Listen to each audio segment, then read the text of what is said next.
Hello guys, what's going on? Freshly shaved physics here. This will be When I'm the ready, and not second before. and sadly most likely final build diary update for the Wintertide brand Occultist. Um, I'm gonna be blatantly honest with you guys. I am not enjoying this character at all. And I don't want to continue to force myself to play the character because typically what I do when I'm not having fun with the character is I will just continue to play more and more haphazard until eventually I rip, a la Quinn style. That's typically what I tend to do, what I tend to do rather. So I don't want to do that on this character.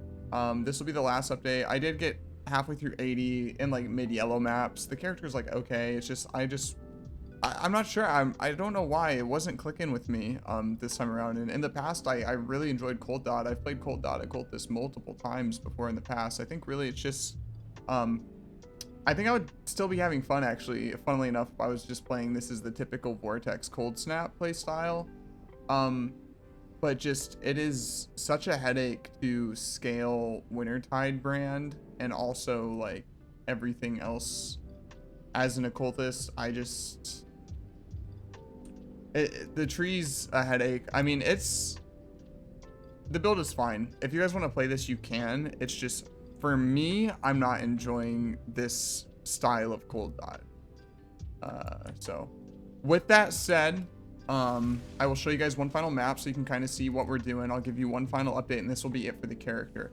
Though, before we get into it, let me hide my timer here and bring up the desktop. I'm going to put this at the beginning of the video and the end. This is the next build diary vote. Now, as always, I retain the right anytime during playing a build diary if I'm not enjoying it to back out. But you guys do get to vote and choose on which one I, start next. So as a bit of a, I'll give you guys some context and as a bit of a olive branch to you guys who are really looking forward to this. You can get me back here as you can see what's already winning. Since I'm quitting this one early and I had an argument with stream last night where I said Onigroshi wasn't a good enough weapon to warrant farming it and that I was skeptical of Karn's Onigroshi Slayer build. And there was like some people agreeing, some people dissenting, and I was like, okay guys, well then tell you what, I'll put it on the next build diary and I'm pretty sure it'll win because you guys, it's SSF and I'm pretty sure people would want me to suffer through farming and Oni. And then I'll test it myself. I'll test it myself. Hey, if the build's good, then I'm wrong. And if the build's trash, then I'm right and stream can suck it, So for those of you who only watch the YouTube content and you may be like slightly disappointed or whatever, this is the next build diary vote. And if you want to get back at me for, quitting a build you're looking forward to early, then feel free to vote for the Onigroshi. Make me have to sit in Twilight Strand for a good, 8 to 14 hours, depending on how good or bad my RNG is. Other things that I put in the list: Chains of Command, Animate Weapon Necro. I dropped Chains of Command really early on in the league. Haven't done a Chains of Command build before. I don't think it's super strong, but it would be fun to play. Animate Weapon's really cool conceptually. Poison Concoction Pathfinder making a return here. Earthshatter Zerker. Min-maxed gear. I just threw this in there because I don't know, slamming's fun. Righteous Fire Inquisitor. This is going to keep popping up, as well as the Poison Concoction, because they're just like builds that I do want to play at some point during the league. And then Summon Raging Spirit, Popcorn Necro. I dropped a bunch of minion instability gear. I have 2 Tabukais actually, and then I have the Siege Breaker Belt and a few other things. So I have the gear to do this build at some point as well. So that's the poll. The link will be down in the description.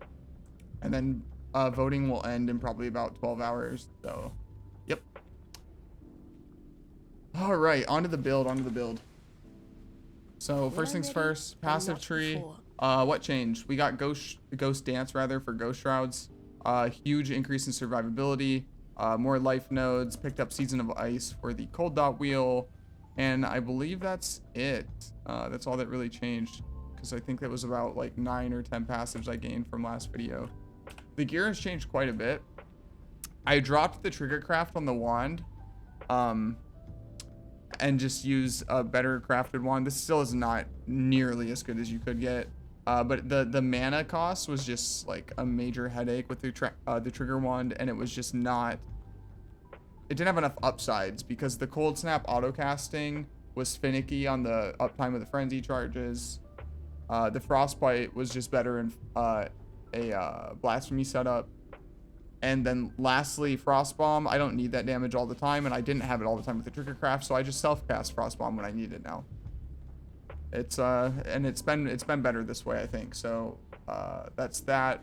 For the gloves, we're using Worm Signs. The shield is the same. The boots now, I think these are the same as I had in the last video. However, I did get a new amulet, which is very nice. We got % cold damage, % cast speed, all res, and then crafted on life. This is a very good amulet for this build. If you're playing Wintertide brand, you definitely want as much cast speed and as much duration as you can get, as they are huge scalers to the ability, to the damage of the ability. And then, as always, this league, the trend continues of Anointing Graceful Assault. Just for mapping and XPing early on, this is insanely good to anoint. 30% onslaught effect. That's, you know, that's way more move speed and everything else. The free onslaught automation on kill. I know it's also on the boots. I just didn't have another pair of boots to swap to. And then 30% increased armor and evasion. 30% extra evasion while we're running through maps is also very nice. So it's good all around. And then the belt. Also, I believe this is a new belt. This is 100 life on a belt. With some just basic resistances to round me out here. Helmet, 102 life on the helmet with some actually really good life regen, fire res, chaos res, and good evasion rating. I think the rings are the same. They are. And then for the chest piece, what I did here was I had this 6-link full evasion piece lying around. It's decently rolled, you know, has some extra evasion, has life, and then crafted on life is max ES. And what this puts me at is 14.5k roughly, completely unbuffed. That's without the onslaught effect and everything. And then when you pop the Jade Flash, you're up to 18.7k. Quite a bit of evasion when running through maps.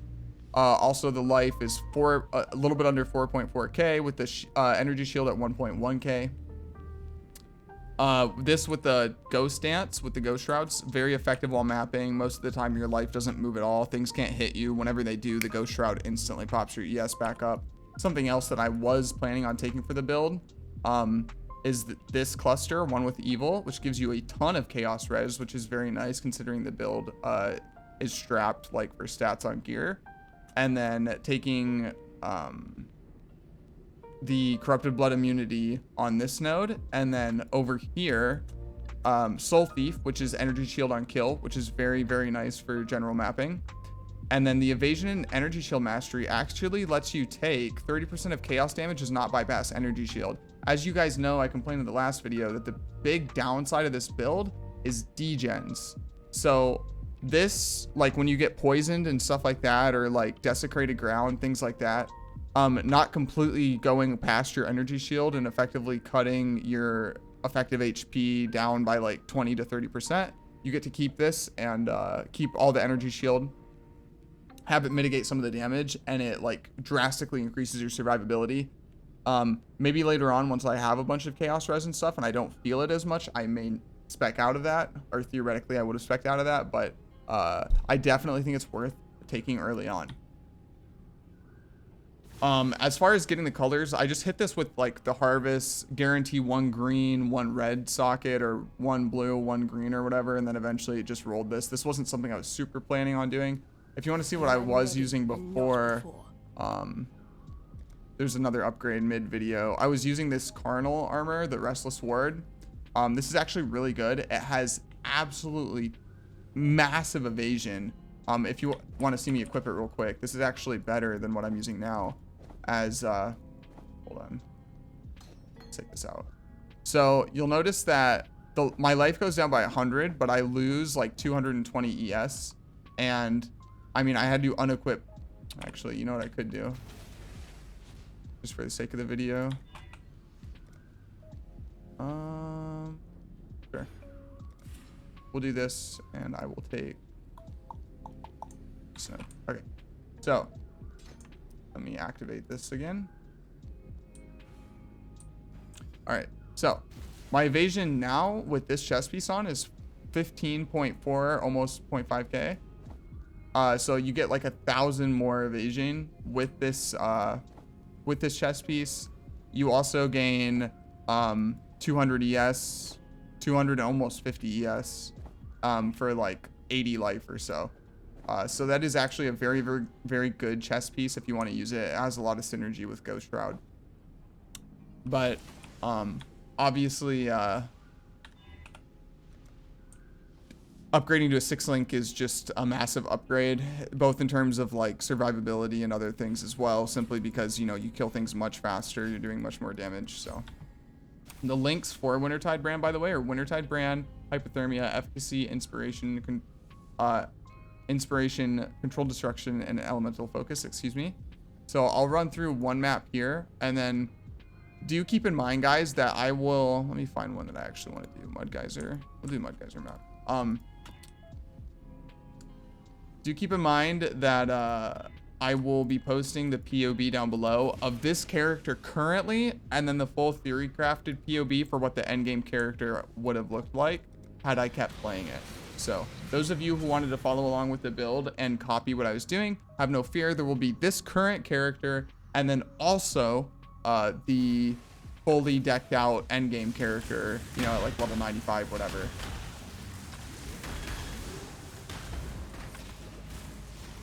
So basically the gameplay revolves around life is too precious to waste on you. Just vortexes pop down as you run, and then you just have massive duration on your Wintertide brand. You just brand recall whenever you get to a pack, and it just kind of instantly explodes a pack. Pretty smooth. Right now the single target DPS is a little bit on the low side. My gym levels, you know, I need a better wand. There's tons of things damage wise that I could do to increase the damage of the build. The build's definitely solid. It's definitely something you can play. Like, this is an abandoned ship brick build. By no means. As you can see, nothing's like touched my HP whatsoever. I still have 3 Ghost Shrouds as well. The one thing, if you're playing this in hardcore, you need to be mindful of is watching your Ghost Shrouds. Because one thing that can happen is you feel very comfortable running through the map because you just never take any damage. Oh, that's the map boss. Go down Frostbomb. Yeah, he's frozen. He died. It's very safe. He didn't touch me once. My Ghost Shrouds are also intact. So one thing that will actually happen is you're running through a map, and this was very common for Trickster deaths back when Trickster had Ghost Dance. And you'd be running through the map, you feel fine, you feel invincible because nothing's damaging you whatsoever. And then out of nowhere, you just like get smacked and you die.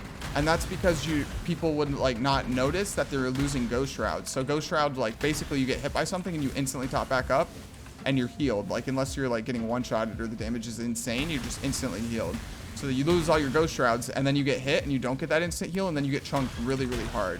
So definitely one thing to keep in mind, if you run out of Ghost Shrouds or like maybe you're down to like 1 Ghost Shroud, playing a little bit more passively until they regen. It only takes them a few seconds to regen. And then if you guys want to see Scourge can be a little bit Monka S because the scream that the angels do that makes you take increased Fizz damage actually shreds Ghost Shrouds very fast. So it's something you got to be mindful of. I did have a few close calls on this character by tanking a scream from one of the angels, and then it just like all the Ghost Shrouds instantly get deleted, and then obviously something else smacks you. See, but decent map clear. It was fine. The boss was quite comfortable. Like nothing wrong with the build really. The build feels pretty solid. I just I don't know. I just really wasn't enjoying it. Didn't want to push it any further. So yeah, one last time I will bring up the vote again. Link will be down in the description. Voting will end. This one's going to end really quickly because I need I'm going to be streaming today over on Twitch, probably getting a head start on the Onigoroshi Slayer because there's a 99% chance this wins.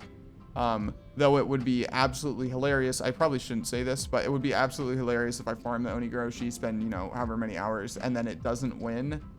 Would be very funny. Tragic, but funny. But it's very safe to assume that people are going to want to see me farm at Oni and SSF just by nature of farming Oni and how terrible the stigma is around it. I don't think it's going to be that bad though, but we'll see. Anywho, if you made it this far in the video, I appreciate you very much. If you like the video, thumbs up. If you didn't like the video, thumbs down. Let me know what I can do better. Once again, I am sorry to those of you who are like really looking forward to seeing me play Wintertide. I just not feeling it, guys. But have no fear, POBs will be down below if you want to take the build and continue it yourself. But as far as my journey with the build, probably done for now. Maybe I turn this Occultist into something a little bit different later on down the line. We'll see. But yeah, that's gonna be it for me, guys. One last reminder, as soon as this video goes live on YouTube, I will be live on Twitch on the beach farming the Oni. So if you want to come hang out, what we're gonna do is probably just watch like Oblivion NPC compilations and stuff like that. We did that the other day on stream, and just chill, watch some videos with stream while we run the beach on a Scion. Anyway, take it easy, guys. Thanks for watching. Have a good one. See you in the next one.